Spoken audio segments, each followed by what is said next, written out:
Hi friends, welcome to my channel Mansa 8682 creations.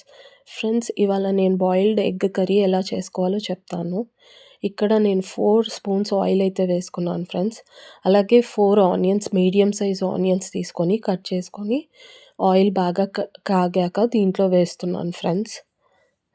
ఇలా వేసాక దీన్ని మంచిగా ఫ్రై చేసుకోవాలి ఫ్రెండ్స్. ఈ ఆనియన్ని మంచి ఇలా గోల్డెన్ బ్రౌన్ వచ్చే వరకు మంచిగా ఫ్రై చేసుకోవాలి ఫ్రెండ్స్. మాడకుండా మంచిగా ఫ్రై చేసుకోవాలి. ఫ్రై చేసుకున్నాక దీంట్లో ఒక 2 స్పూన్స్ అల్లం ఎల్లిగడ్డ పేస్ట్ అయితే వేస్తున్నాను ఫ్రెండ్స్. వేసి మంచిగా కలుపుకోవాలి. తర్వాత ఒక హాఫ్ టీ స్పూన్ పసుపు వేస్తున్నాను ఫ్రెండ్స్. పసుపు వేసి కూడా మంచిగా కలుపుకోవాలి. తర్వాత దీంట్లో ఒక 2 స్పూన్స్ కొబ్బరి పొడి అయితే వేస్తున్నాను ఫ్రెండ్స్ నేను.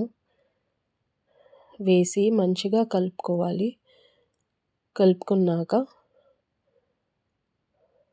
ఫ్రెండ్స్, నా ఛానల్ కానీ మీకు నచ్చితే షేర్ చేయండి, లైక్ చేయండి, సబ్స్క్రైబ్ చేసుకోండి ఫ్రెండ్స్. తర్వాత ఇక్కడ నేను 2 స్పూన్స్ కారం అయితే వేస్తున్నాను ఫ్రెండ్స్. కారము, ఉప్పు అనేది మీ టేస్ట్‌కి తగ్గట్టు వేసుకోండి. ఇక్కడ 1 స్పూన్ సాల్ట్ వేశాను.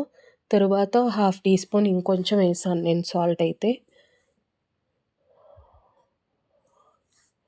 ఇలా మంచిగా కలుపుకున్నాక దీంట్లో నేను ఫస్టే ఇక్కడ 4 ఎగ్స్ బాయిల్ చేసి పెట్టుకున్నాను ఫ్రెండ్స్. బాయిల్ చేసి పెట్టుకున్న ఎగ్స్‌ని దీంట్లో వేస్తున్నాను ఫ్రెండ్స్. 4 ఎగ్స్ అయితే వేస్తున్నాను. వేసాక మంచిగా కలుపుకోవాలి ఫ్రెండ్స్. దీన్ని ఇలా మంచిగా కలుపుకోవాలి. మొన్నటి నుంచి నేను వీడియోస్ కొంచెం చేయలేదు ఫ్రెండ్స్. కొంచెం బిజీ ఉండడం వల్ల వీడియోస్ చేయలేకపోయాను. తర్వాత మంచిగా కలుపుకున్నాక దీంట్లో ఒక హాఫ్ టీ స్పూన్ ధనియాల పొడి అయితే వేసాను ఫ్రెండ్స్. వేసి మంచిగా ఇలా కలుపుకోవాలి మంచిగా.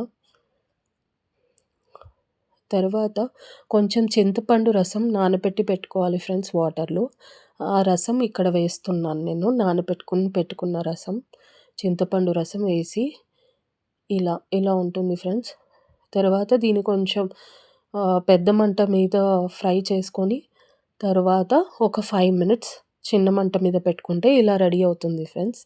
అంతే అండి, అయిపోయింది టేస్టీ కర్రీ.